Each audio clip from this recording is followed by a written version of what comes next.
Hello, everyone. My name is Dr. Ahmed Al-Abdin, and I'm a senior lecturer in marketing at the University of Liverpool Management School. I'm also the Deputy Associate Dean for International. It sounds really, really fancy as a role, but basically, I look after all our school international partnerships all around the world. Today, I'm going to be talking to you about your children possibly transitioning to university in the not too distant future, and perhaps considering a career in business more broadly. So, by way of title, this presentation is called From School to Cool Business Rules. Let's go.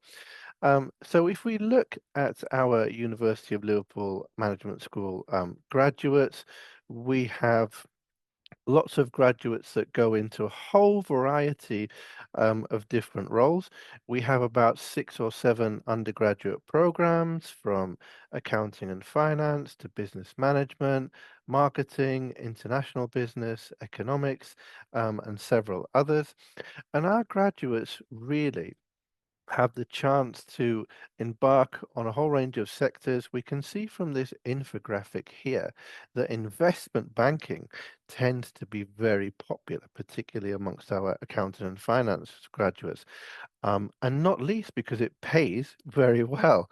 And in fact, as graduates progress throughout their careers, when they become managers of companies, for example, a marketing manager or a marketing director, to be honest, their their pay salary is probably a lot more than what your average academic here at the university is on, which is absolutely fantastic.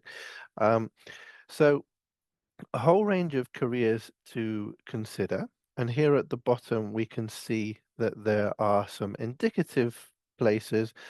We'd have needed a whole presentation just to cover all the different destinations that our graduates have gone to, but some popular brand names that you may be aware of. So IBM Computers, Jaguar, Microsoft, um, and several others.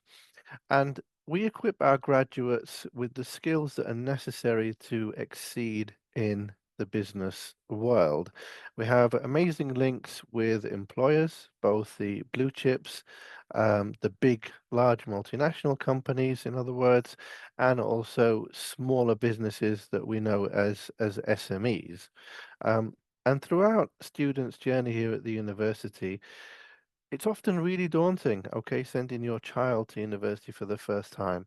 Um, and when they enter their first year, it's really unclear what they would like to do. And that's the uncertainty, that doubt is actually a really good thing because that's where we come in and we help to nurture them throughout the degree program and to help them build their employability so that when they leave us, they have all the necessary skills to thrive in an industry environment.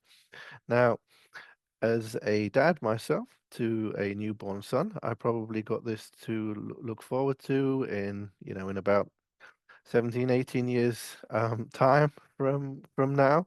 So I completely empathize with you all and considering, possible routes for your children later down the line. It's never too early to start that journey. It really, really isn't. So the ALMS graduate has some typical key graduate skills that we embody with them. And these include really sort of essential skills that industry requires more broadly. So, for example, flexibility, being adaptable and being able to flex to different situations. We all know that the world is not static. Okay. Um, it's a moving wagon. There's lots going on. There's lots of changes happening.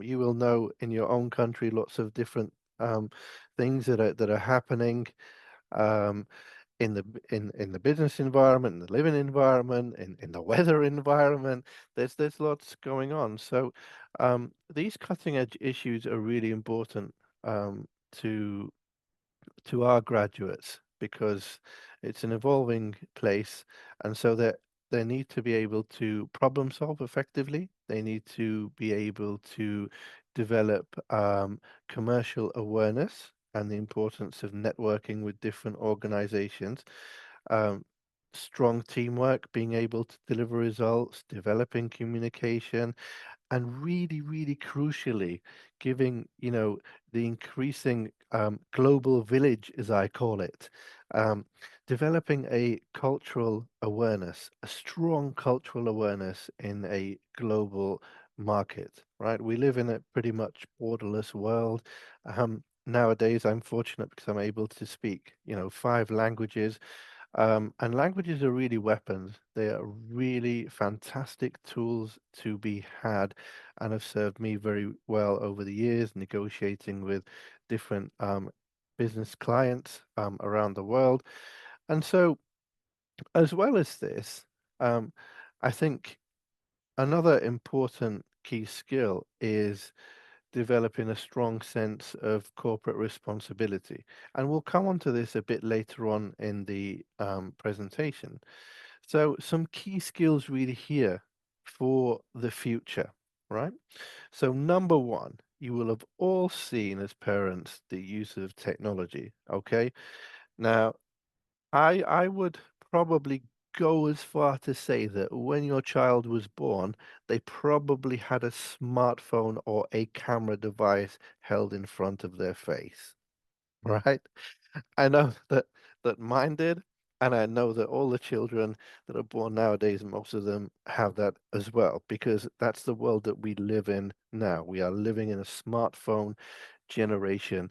We're living in a world where user generated content is key, where everything is documented live, where things are live streamed.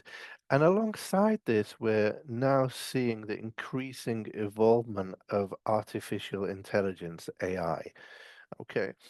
And so there are proponents and there are critics of AI. Now, the proponents will tell you that AI is here to help us with tasks within companies. They're there to help us with our daily lives, to make things easier for us, to help us find information quicker, to help us with automation processes. So, a company looking to optimize its e commerce platforms to make that user experience on Amazon, for example, seamless for us, to give us the option of what's known as augmented reality, so that when we're buying a piece of furniture from Amazon, for example, we can put it in um, augmented reality if it gives the option, and then it says, would you like to view this in your room? So you can see how that product fits in your home space before you buy it.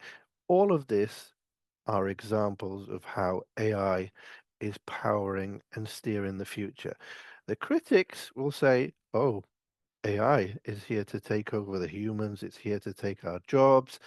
It perhaps resembles that of Terminator movies, for example, and a dark horizon is upon us. But actually, AI at this moment in time um, is really a assistive tool in that it relies on the humans to use it and to make sense of it and to build on it. Okay. And that's kind of like the optimistic view of AI at this moment in time. So AI is here very much to stay, um, and your children will undoubtedly encounter AI in perhaps a more evolved format that we'll discuss a bit later on in the next 10 years or so. Um, Global awareness and cross-cultural communication. This is absolutely crucial. Businesses are looking to hire individuals who can work seamlessly across borders. Increasingly, what we're witnessing are hybridized working environments, using less office space, contributing to less emissions, having that flexibility to work almost anywhere. And so these skills are really, really vital. coupled with this is a sense of cultural sensitivity, and being able to acknowledge individuals from different cultures, different backgrounds, having a appropriate cultural business etiquette. So here, really, I think it's crucial to encourage your children to learn new languages, to embrace cultural experiences.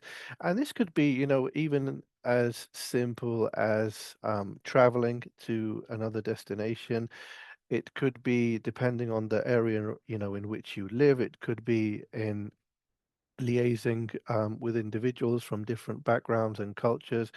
It may be that the school where your children goes to has a highly diverse pupil body. So these are really, really key, I think, for children's development, because what it allows is that it allows them to go beyond their own self-reference criteria. And what I mean by that is um, this idea of seeing my culture as the best, and therefore I do not need to partake in other cultures. Now, we know around the world that, English is the lingua franca, right? That's standard, right? And that's not something that's likely to change. But what we can do is we can build on knowledge, and we can embrace other languages, okay? Because they're very important in children's development, and will also serve them very, very well in the future. Now, I remember being back at school. I was born and raised in the UK, and my school was had very limited diversity. Okay, so it was a challenge, let's say, for my parents to ensure that I acquired several languages, including the Arabic language, and this has really, really helped me in the long run. And indeed, even with my newborn, who's 8 months, we talk to him at home in Arabic because by default he picks up English at nursery. Um, and so another core theme is sustainability and ethics, right? We've all bear witness to pressing issues like climate change. These are irreversible. They are not going to go away. Businesses are focusing very heavily on sustainability um, across a whole range of different spectrums. Now, there is this dialectic, this argument that says businesses focus on sustainability because they want to build more profits. It's a government responsibility. The bottom line is it is everyone's responsibility, from the grassroots level, from the schools that your children are at, the curriculum embedding sustainability, building upwards, looking, in 10 years or so, when your children are considering the university options, sustainability is going to be a core feature in the curriculum, and it's going to be a core feature when they also graduate. Being able to discuss global challenges, um, social justice, different recycling behaviors, these are all things that are very much interlinked with having an ethical awareness, which is a core graduate skill, um, and also an appreciation for sustainability. Now, lastly, we have lifelong learning and innovation. And given the speed of technological advancements, what that means is that we are constantly um, placed in a position of learning. And that does not stop when your children graduate in the future and they have that coveted university certificate, right? It's an emblem that they've done extremely well, right? That they have completed a degree, but that learning continues. It continues throughout their life, throughout the journey with the company that they work for, right? And so there's a constant requirement to have that adaptability that I referred to earlier, and being able to respond and flex to different situations. So, three key themes that are driving future trends: sustainability, equality, diversity and inclusion, and also technology and artificial intelligence. Now, what we have here are the United Nations 2030 Sustainable Development Goals. Okay. And as part of these goals, businesses are expected to address how they are meeting one or more of them by the 20 target. So, for example, things like reducing poverty in the world, reducing hunger, having less homelessness, for example, less displaced persons, having a good healthcare system, and being able to uphold well-being, quality education. Undoubtedly, that's what you as parents will have been looking for your children with the schools that they are at this moment in time, having access to clean water and sanitation, being able to respect gender equality, having affordable and clean energy solutions. There's lots of different goals here. And these goals will very much stay beyond 2030. Okay, so we're looking the next 10 years to around 2034. We're likely to see some revised goals based on how these goals have performed amongst businesses around the world. So expect to see some more UN SDGs in the future. Now, in terms of equality, diversity, and inclusion, what we have are an appreciation for different thinking styles. We all learn at different paces. We all think in different ways, speak, a variety of languages, perhaps. We're from different backgrounds. So there's a need to have an appreciation for individuals, irrespective of these aspects, irrespective of religion, irrespective of race, irrespective of gender. And this is becoming increasingly important in the business environment. We've all seen um, the incidents that occurred, following the Black Lives Matter movement all the way back, during COVID in 2020. Since that movement really kicked off, what we've seen is a whole host of companies having to rethink their diversity policies, the way that they embrace different cultures and backgrounds within the organization. And so that's here to stay, and I would expect it to grow quite substantially in the next 10 years or so. Technology and artificial intelligence. Now, there's a whole host of examples here that I could give of tech advancements and artificial intelligence. As a snapshot, if we look at the gaming industry, and your child, may be into gaming, they may have an Xbox or a PlayStation. You may even be tearing your hair out at some points during the evening because they're screaming on live stream, and they're supposed to be in bed because they have school the next day. Now, the live stream environment is very much here to stay. It's very much an evolving feature within the gaming industry. There's a lot of AI powered activity here. You look at the games that children play, for example, the personalization features, the avatars that can be created. What I see is probably in the next 10 years or so is more realistic AI impressions of individuals placing themselves within the actual game. And so I think that that's a core feature, for the big gaming companies, the likes of Rockstar Games, Unisoft, EA Games, and so on, because there's a constant need to evolve with industry, um, and to stay ahead of market trends, but also from an ethical perspective, there are, I think, a series of developmental guidelines that need to be furthered, with respect to mental health and well-being through gaming. There's a lot of research around the links of excessive live streaming or excessive gaming time and so on. So that's one example.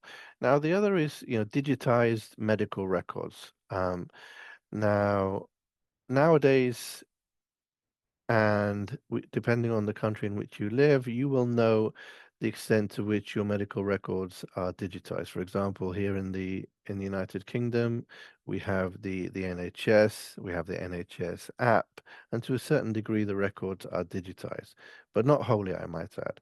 So I think that this is a core area which will involve the use of technology and AI for automation purposes to reduce the time needed to insert um, patient records.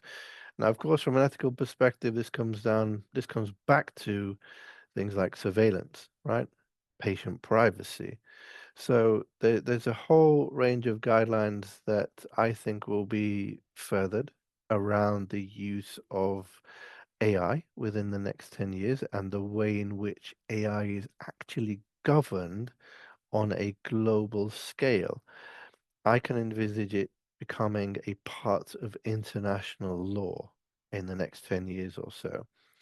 3D printing is another one. Some of you may be familiar with this, basically bringing, products to life. 3D printing deals with things like packaging in almost a seamless manner. And 3D printing technology also relies on AI automation. Virtual reality, which we touched on earlier. So here at the management school, for example, we have virtual reality headsets.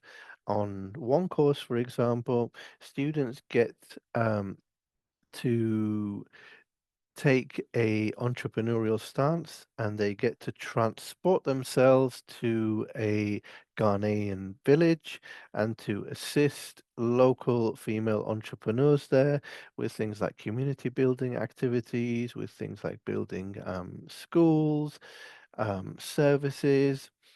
And so virtual reality is, I think, a massive tool for the future that I can see evolving, possibly again to the point where we can look to insert our own um, real life like avatars within the virtual environments where we're transported to.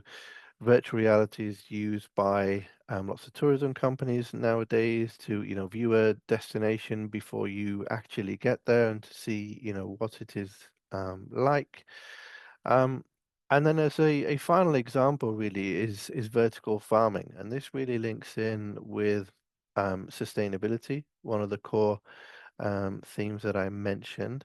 And vertical farming typically involves densely populated areas where there is little, farming space for traditional horizontal farming on a piece of land. And so what vertical farming does is that it builds from the ground up, almost like a tower, and it involves a variety of different sustainable solutions, of which one of them is aquaponics. And what aquaponics is all about is using both fish um, to have their nutrients nurture the plants and to also drink from the water, and the water in turn from the tank also feeds the crops. So this ecological cycle that is going on.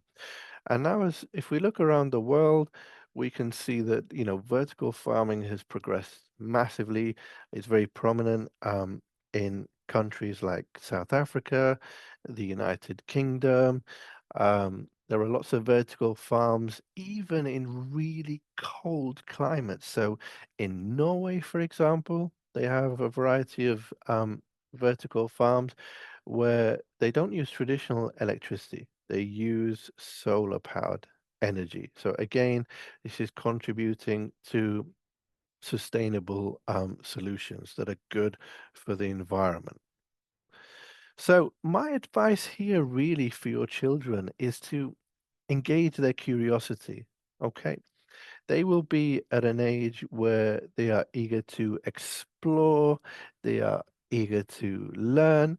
So I think, building that inquisitive mindset and giving them the space to be able to do that, which no doubt you'll be doing so, helping them to engage in extracurricular activities offered by the school, for example. It could be a social club, or it could be a sports team, or it could be getting involved in the local community, for example.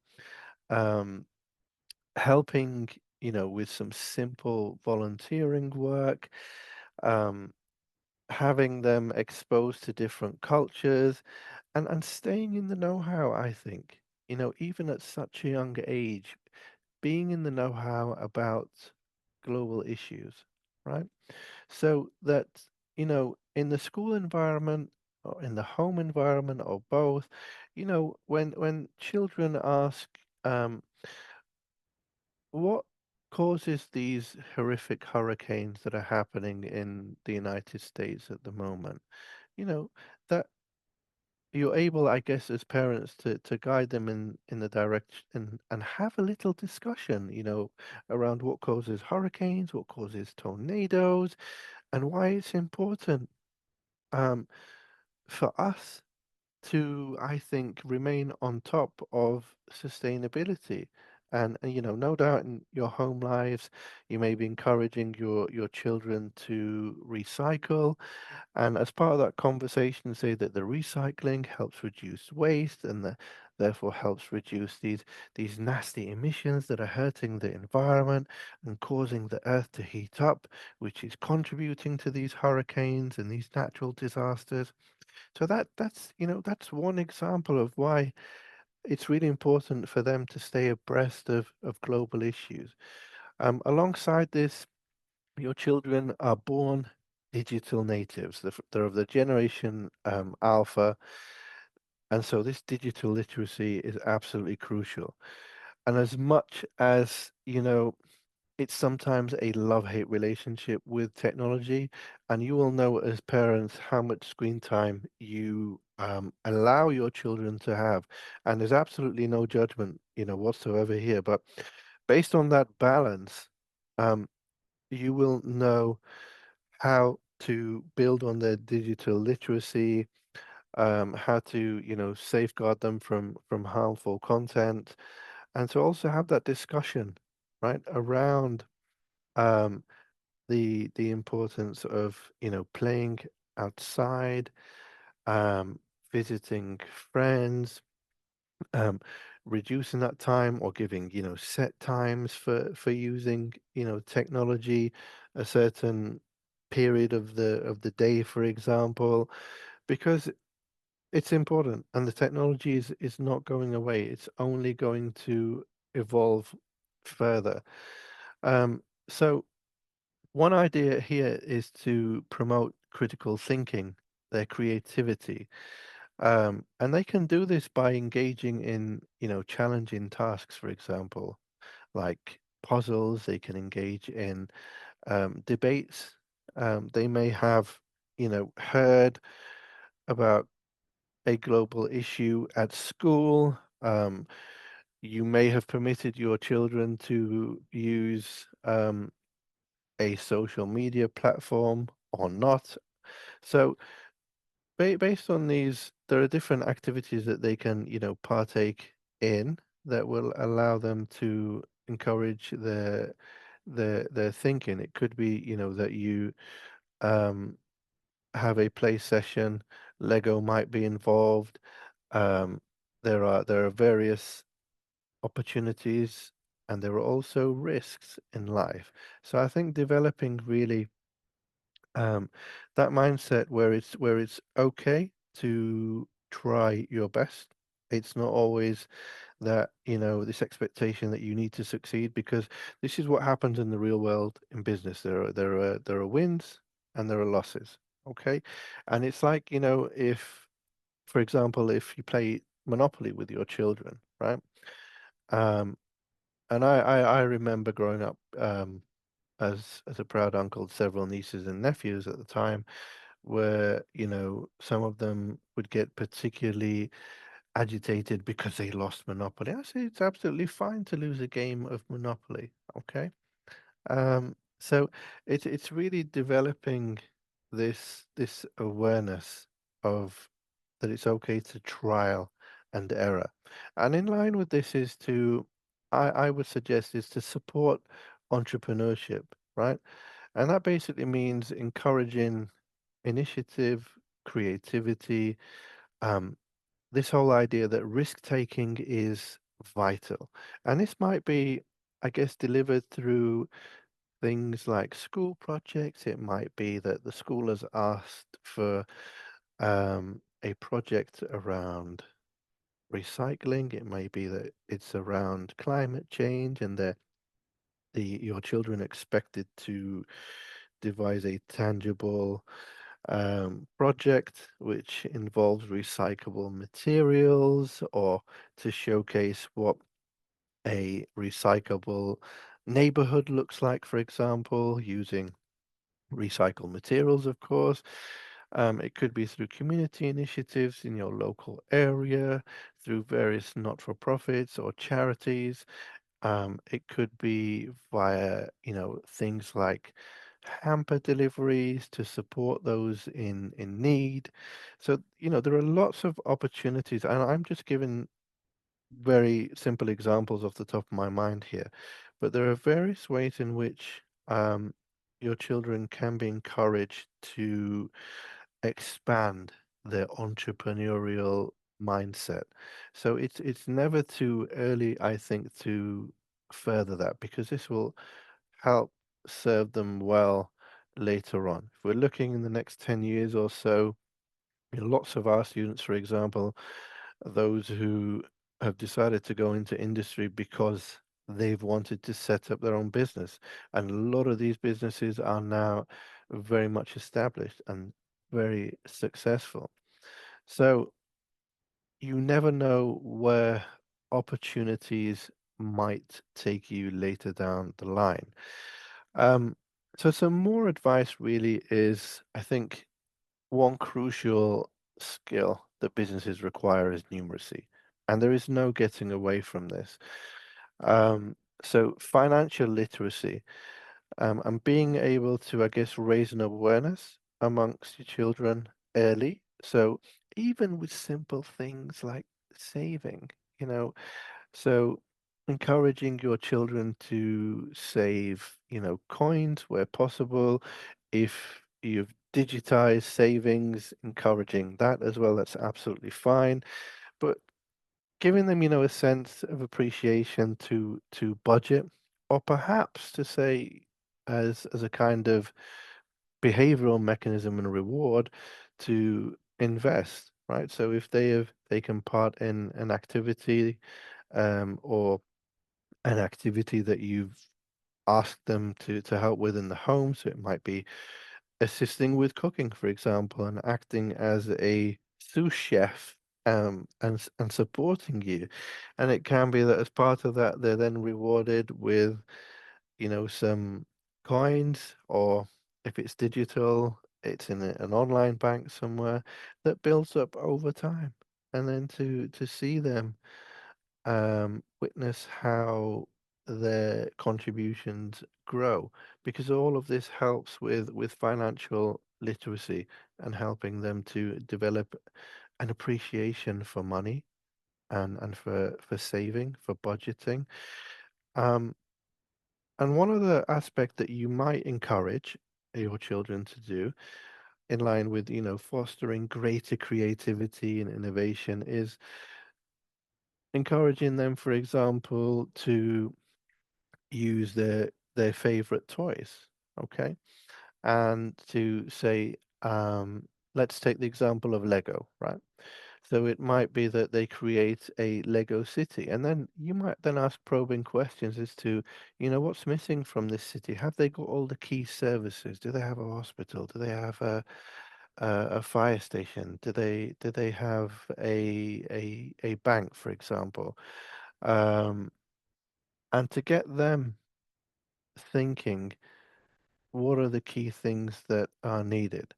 Another idea is to support if they are interested in setting up their own business, or even if they're not, it's to just encourage them to um, play and believe. So it might be, for example, um, supporting a charity initiative. It might be having pretend play and setting up a vitamin C juice bar, for example, just by using, what's in your kitchen cupboard. So there are lots of different ways, I think, to foster creativity. It could be through arts and crafts. It might be that the arts that they um, devise physically can then be photographed and digitized and saved for memories later on, and also to show their children their progress as they get older. And I think that they will really appreciate this. It may be that they come to you and they say, Mummy, Daddy, we really like this product, for example. It's the latest craze that we've seen, and we all know what children are like, and how they're susceptible to emotional advertising that targets them. Um, so it's building on that curiosity, I think, and to ask questions around, what interests you about this, or what interests you about this particular game that you're playing, to take an interest in it. But do you know what? Actually, the latest FIFA 2025 that you're playing, perhaps, um, have they missed any players? Have they missed um, any key any key ratings? If you were to design this game, what things might you do differently? And just hear their responses, no matter how far-fetched they might seem. That's really the beauty of it. And this is really hedging on building that entrepreneurial mindset, that creativity. Um, and lastly is promoting global awareness. Okay. And that's, I think, absolutely critical. You will know from the school that your child attends, um, how much emphasis they place on building that global awareness, how much they focus on um, different histories around the world, different regions around the world, how much diversity they have. But there's always, I think, opportunities to, I think, expand that within the home environment, building via languages, building via cultural experiences with friends, family, with international travel. And, if your child travels to another country and they ask you, Mummy, Daddy, um, why does this country do things like this? And and so in response, it's building that appreciation that, different cultures have different ways of doing things.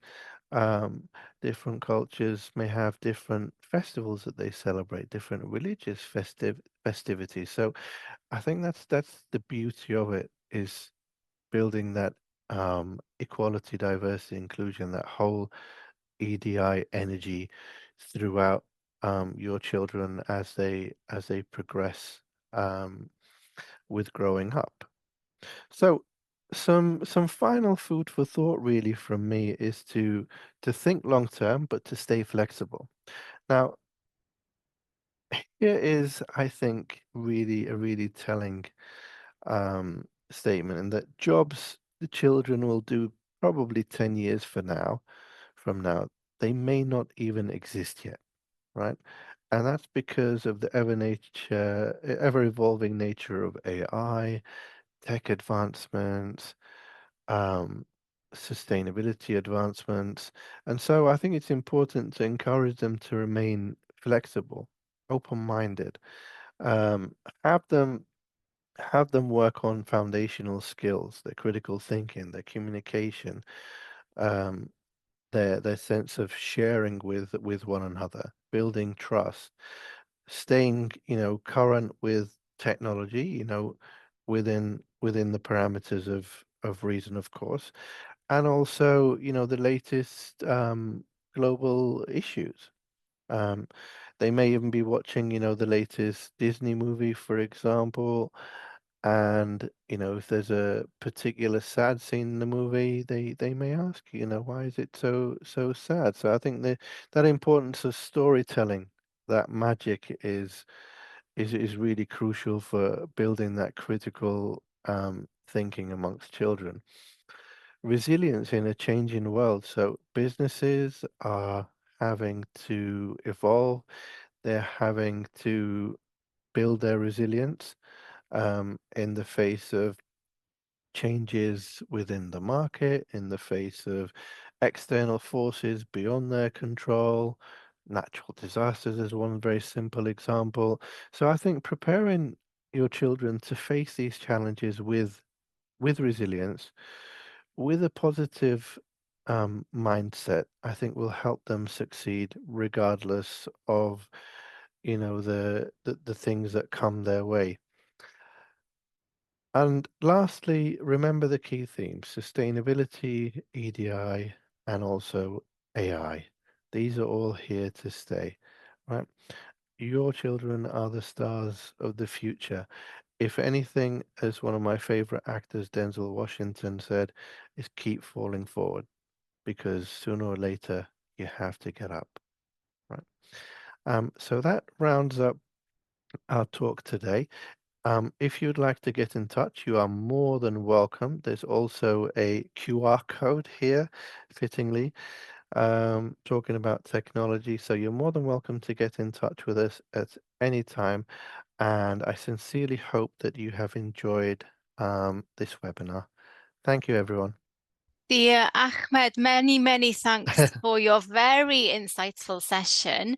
Thank you. Um, it was very, very informative to the extent that I don't really have that many questions. Okay. The advice that you gave at the end was fantastic.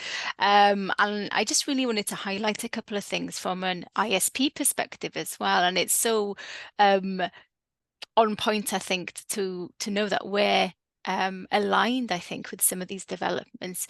Multilingualism is a huge focus for us at ISP and ISP schools. So it was really exciting to hear you validate that as well in your presentation. Are there any particular language you think parents should be focusing more on, or is it just the kind of bilingual nature of, being able to acquire more than one language and having that bilingual mindset? Yeah, it's a great question. Thank you. So I think as kind of like at a minimum level, I'd probably say being bilingual is critical. Beyond that, I think if we look at the business arena, now of course it depends where later down the line, um, you know, the children go on to work as graduates, and it might be that based on what we're seeing, from the emerging economies, that you know China is a very evolving destination. So Mandarin is, I think, becoming more important. I would say following that Spanish because it is, so widely spoken around the world. So if it's a Latin language, I would say, Spanish followed by French and then German, um, based on, auto popularity in spoken languages around the world. But non-Latin, I would suggest Chinese, definitely. I'm learning some Chinese at the moment. It's a difficult language for me because of the languages that I currently speak. Uh, use a different alphabet to the Chinese language, but it's one of the passions of mine. Um, and I would also say beyond Chinese is Arabic as well, because it's so widely spoken as well in, lots of different countries in the Middle East and also North Africa. Yeah, fantastic. We do have a broad community of Spanish speakers within ISP, both in Europe and in Latin America. So they'll be very excited to hear that, as well as our colleagues in the Middle East as well. Okay, that's a really interesting takeaway, I think, from a business talk to actually mention multilingualism as a key skill of the future. That's really enlightening. So I think for parents watching this talk, I think that's a really, really interesting takeaway for them. At ISP as well, we have a big focus on core life competencies and developing these within our student population from early years up until they graduate as well. And it was fantastic to understand and hear from you touching upon, digital literacy, the global perspective, self-leadership, entrepreneurship. There's some fantastic takeaways there in terms of the skills and development. And what I really liked was some tangible examples of how parents can support their child to develop some of these skills as well. And obviously, nobody likes losing a monopoly. But we do understand that, through play, there's a lot of skills that they learn as well. If you were to summarize, 5 core skills in the future, maybe in 10 years' time, what would be the most important ones? So I think off the bat, definitely digital literacy. I think that's absolutely critical. I think with that, probably, I think creativity. Mm, Number two, number three, I think cultural awareness. Number four, communication. And number five, possibly teamwork, I would say. okay, So okay. those top five, I think, tangible. And the number two to four are likely to be the more soft skills, as we call them. Number one, the digital literacy, that's relies very much, it's very much a hard skill that you Mm, learn over time. So yeah, one hard skill and four soft skills. okay. Fantastic. So that just leaves me to say thank you very much, Ahmed. I really, really appreciate the time that you spent, on this fantastic topic. Your presentation was very insightful.